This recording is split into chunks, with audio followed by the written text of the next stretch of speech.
శ్రీమాత్రే నమ. జయ గురు దత్తాత్రేయ నమ. ఈ వీడియోలో మనం వృషభ రాశి వారికి అక్టోబర్ నెల మాస ఫలితాలు తెలుసుకునే ప్రయత్నం చేద్దాం.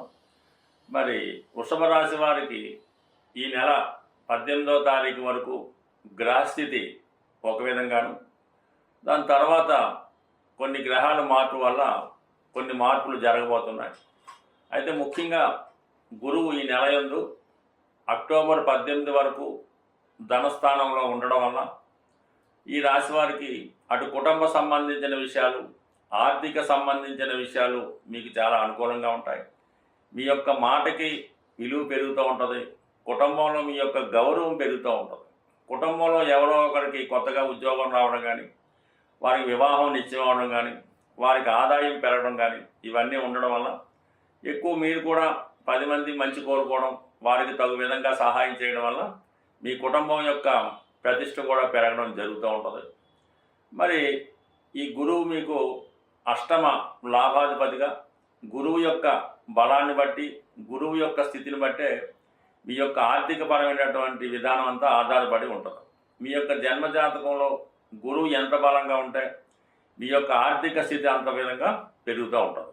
మరి ప్రస్తుతం గురువు మీకు ధనస్థానంలో ఉండడం వల్ల గత కొంతకాలంగా ఆర్థిక పరంగా అనుకూలంగా ఉండడం, మరి అక్టోబర్ 18 తర్వాత గురువు కర్కాటక రాశిలోకి తృతీయ స్థానంలోకి మారడం జరుగుతూ ఉంటుంది.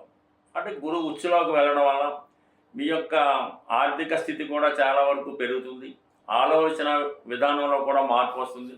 మీరు మంచి అడ్వైజర్గా, ఒక ఆర్థిక సలహాదారుడిగా అందరికీ మంచి సలహాలు ఇవ్వడం వల్ల వారు మంచిగా జీవితంలో ఎదిగే అవకాశం ఉంది. ముఖ్యంగా ఈ సమయంలో మీరు ఉద్యోగపరమైనటువంటి మార్పులు కానీ, అభివృద్ధి కానీ కోరుకుంటూ ఉంటే అటువంటి ప్రయత్నం చేయడం వల్ల ఉద్యోగపరమైనటువంటి అభివృద్ధి మార్పు రావడం జరుగుతూ ఉంటుంది. అలాగే అనూహ్యంగా మీ యొక్క ఆదాయం కూడా పెరిగే అవకాశం ఉంటుంది. అంటే మీరు ఏ రంగంలో ఉన్నా దానికి సంబంధించినటువంటి రంగంలో మీ యొక్క అభివృద్ధి రావడం జరుగుతూ ఉంటుంది. ఎందుకంటే తృతీయంలోకి వచ్చినటువంటి గురువు మరి 9వ దృష్టితో లాభస్థానంలో ఉన్నటువంటి శని భగవాన్ని చూస్తున్నాడు. అంటే శని భగవానుడు ఈ వృషభ రాశి వారికి యోగకారకుడు, భాగ్య రాజ్యాధిపతి, అంటే అదృష్టాన్ని ఇచ్చేవాడు, అలాగే ఉద్యోగాన్ని ఇచ్చేవాడు. అటువంటి రెండుకి కారకుడైనటువంటి శని భగవానుడు 11వ స్థానంలో ఉంటూ వక్రగమనంలో ఉన్నాడు. ఈ వక్రగమనంలో ఉన్నప్పుడు ఫలితాలు వచ్చి రానట్టుగా అనిపిస్తుంటాయి. దగ్గరగా రావడం, మళ్ళీ మిస్ అవ్వడం, ఈ విధంగా కనబడుతుంటుంది. దాన్ని మనకి గురువు వీక్షించడం వల్ల, అంటే ఒక బలమైనటువంటి గురువు, భాగ్యకారకుడు గురువు మీ రాశిలో 11వ స్థానంలో ఉన్నటువంటి శని భగవాన్ని వీక్షించడం వల్ల కంపల్సరిగా ఉద్యోగపరమైనటువంటి అభివృద్ధి 100కి 100 రావడం జరుగుతూ ఉంటుంది. అలాగే మీరు వృత్తిలో అభివృద్ధి కోరుకున్నా, ప్రమోషన్ కోరుకున్నా, కొత్త ఉద్యోగ ప్రయత్నాలు చేస్తున్నా చాలా వరకు ఈ సమయంలో మీకు అనుకూలంగా ఉండే అవకాశం ఉన్నది. అంటే మొత్తం మీద ఒక మంచి ఫలితం మీ గురువు ఇవ్వబోతున్నాడు. ఇక ఇంచుమించుగా మనకి ఈ నెల 16వ తారీఖు వరకు పంచమ స్థానంలో ఏర్పడినటువంటి రవి ఈ బుధగ్రహ సంచారం వల్ల, అటు లక్ష్మీనారాయణ యోగం వల్ల, ఈ బుధాదిత్య యోగ ప్రభావం వల్ల జాతకుడు ముఖ్యంగా విద్యార్థులకి చాలా అనుకూలమైనటువంటి స్థితి కనబడుతూ ఉంటుంది. అలాగే మీ యొక్క ఆలోచన, జ్ఞాపక శక్తి చాలా అనుకూలంగా ఉండడం జరుగుతూ ఉంటుంది. నూతన వ్యాపార అవకాశాలు కానీ, ఉద్యోగ అవకాశాలు కానీ ఈ సమయంలో రావడం జరుగుతుంటుంది. ముఖ్యంగా ఆర్థిక పరంగా చాలా మంచి స్థితి ఈ జాతకంలో ఈ సమయంలో మీకు కనబడడం జరుగుతూ ఉంటుంది. అది ఇంచుమించుగా 16వ తారీఖున రవి మారి మీకు 6వ స్థానంలోకి రావడం జరుగుతూ ఉంది.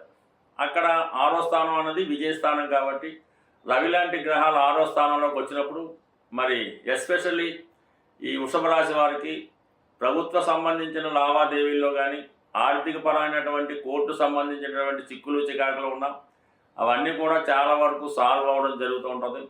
మీకు గతంలో శత్రువులుగా ఉన్నవాళ్ళు, మిమ్మల్ని ఇబ్బంది పెడుతున్న వాళ్ళు ఈ సమయంలో మీకు అనుకూలంగా మారి మీ స్నేహాన్ని కోరడం అది జరుగుతూ ఉంటుంది.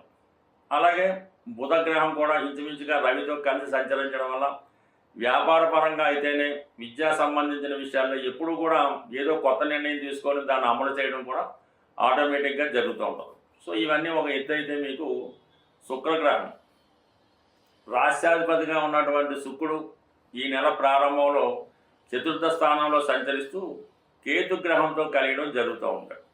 కేవలం ధన విషయంలో విపరీతమైనటువంటి ధనం వస్తున్నప్పటికీ కూడా అది కేతువుతో కలిసి ఉండడం వల్ల రావాల్సినటువంటి ధనం సకాలంలో రాకపోవడం వల్ల కొన్ని ఇంపార్టెంట్ కార్యక్రమాలు లాంటివి వాయిదా పడుతుంటాయి. ఏదైనా ఇల్లు కొనుక్కోవాలన్నా, పెళ్లి చేయాలన్నా, అంటే ఎక్కువ మొత్తంలో పెద్ద బడ్జెట్లో ఉన్నటువంటి ఆర్థిక వ్యవహారాలు చివరి నిమిషంలో ఇబ్బంది పెట్టడం జరుగుతూ ఉంటాయి.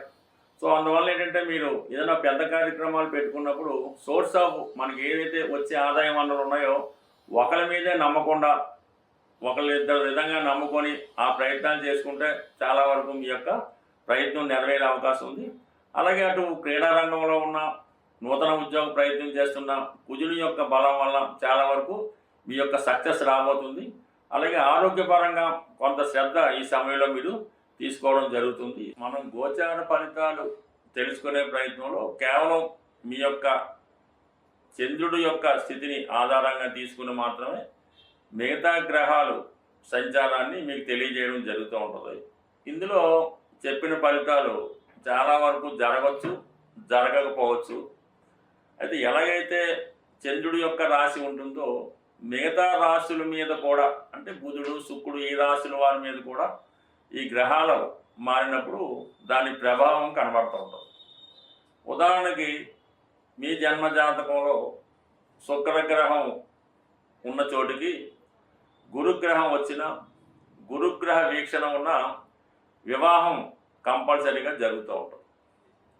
అలాగే మీరు జన్మజాతకంలో శని గ్రహం ఉన్న రాశిలోకి గురుగ్రహం వచ్చిన, గురుగ్రహం చూసిన మీకు ఉద్యోగం రావడం అన్నది జరుగుతూ ఉంటుంది.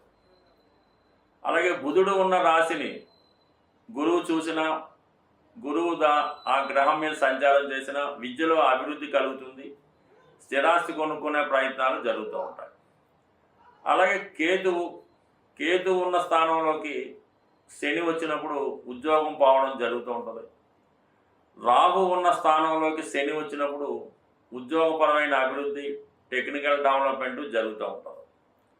అలాగే కుజుడు ఉన్న రాశిలోకి శని వచ్చినప్పుడు ఉద్యోగం పోవడం కానీ, అన్నదమ్ములతో విభేదాలు, ఈ ప్రమాదాలు లాంటివి జరుగుతూ ఉంటాయి. అలాగే రవి ఉన్న స్థానంలోకి శని వచ్చినప్పుడు తండ్రి గారికి ఇబ్బంది కలుగుతూ ఉంటుంది. అలాగే మీ సంతానం విషయంలో ఇబ్బంది పడవలసి ఉంటుంది. ఇలాగా ప్రతి గ్రహం మీద ఈ గోచార ప్రభావం ఉంటుంది. అందువల్ల సంపూర్ణంగా తెలుసుకునే అనుకున్నవారు, ప్రాథమిక జ్ఞానం ఉన్నవారు వాళ్ళకి వాళ్ళు తెలుసుకోవచ్చు. లేనప్పుడు కొద్దిగా అనుభవం జ్యోతిష్కుని సంప్రదించి ఏదైతే గ్రహం పాపగ్రహాల చేత ఇబ్బంది పడుతుందో ఆ గ్రహానికి మీరు పరిహారం చేసుకోవడం వల్ల ఖచ్చితమైనటువంటి ఫలితం రావడం జరుగుతూ ఉంటుంది. అంటే ఏ పరిహారం కన్నా గోసేవ చేయడం వల్ల కానీ, గోవుకి సరైనటువంటి అంటే మంచి ఆహారాన్ని అందించడం వల్ల, అలాగే గోక్షీరంతో మీ ఇష్టదైవానికి, అంటే ఎక్కువగా అన్నిటికీ శివుడే కాబట్టి శివుడికి అభిషేకం చేయడం వల్ల చాలా ఎక్కువ ఫలితాన్ని తొందరగా మనం పొందవచ్చు. అయితే ఎక్కువగా ఉద్యోగపరమైన సమస్య ఉన్నా, వివాహపరమైన సమస్య ఉన్నా, పిల్లలు ఎడ్యుకేషన్ పరంగా రాణించలేకపోతున్నా అంటే గోవులకి పచ్చగడ్డి పెట్టడం వల్ల మీ యొక్క సమస్య పరిష్కారం అవుతూ ఉంటుంది. అంటే కొన్ని పట్టణాల్లో దొరకడం కష్టం, కానీ ఏదో విధంగా సేకరించి, అంటే ఒకేసారి ఎక్కువ గోవులకి ఈ పచ్చగడ్డిని ఇవ్వాల్సి ఉంటుంది. ఏదో నామకాహ ఏదో కొద్దిగా పచ్చగడ్డి తెచ్చి ఒక ఆవు పెడితే దాని ఫలితం అయితే కనబడదు. ఎక్కువ గోవులు ఉన్న చోట ఆ గోవులకి, అంటే సుమారు ఒక 100 గోవులన్నా ఉండాలి. అటువంటి గోవులకి ఇంచుమించుగా 100 గోవులకి ఈ పచ్చగడ్డిని మీకు అనుకూలమైన రోజులు, అంటే ఏదైనా సాధన తార, క్షేమతార వచ్చినప్పుడు ఆ గోవులకి ఈ పచ్చగడ్డి ఆహారంగా మీరు తినిపించవచ్చు. లేదంటే మీ సిబ్బందితో కన్నా పెట్టవచ్చు. మీ బిజినెస్ మాత్రం అక్కడ ఉండాలి. ఆ గోవులు అవి తిన్నప్పుడు ఆ కళ్ళలో ఆనందాన్ని, మీకు చాలా సంతోషాన్ని కలిగిస్తూ ఉంటుంది. అలాగే మీ ఫలితం, మీ పని కూడా తప్పకుండా నెరవేరుతుంటుంది. ఏదైనా పరిహారం మనం చేసుకునే మనకి ఉన్నటువంటి అవకాశాన్ని బట్టి చేయాలి తప్ప ఏదో నామినల్గా ఏదో డొనేషన్ చేయమన్నామని ఏదో 10 మందికి భోజనం పెట్టకుండా సాధ్యమైనంత వరకు అది ఒక స్థాయిలో ఉంటేనే ఆ ఫలితం కూడా మీకు రావడం జరుగుతూ ఉంటుంది. బట్ ఏదైనా కేవలం ఈ గోచార ఫలితాలు చంద్రుని మట్టి మాత్రమే చెప్పడం జరుగుతుంది. ప్రతి గ్రహం మీద ప్రతి గ్రహ ప్రభావం ఉంటుంది. అది సంపూర్ణంగా తెలుసుకోవడం వల్ల డే టు డే మంత్ ఎప్పటికప్పుడు కార్యక్రమాలు మనం చేసుకోవచ్చు. ఏదైనా మన దైవ బలంతో మన జాతకాన్ని మనమే మార్చుకోవచ్చు. స్వస్తి.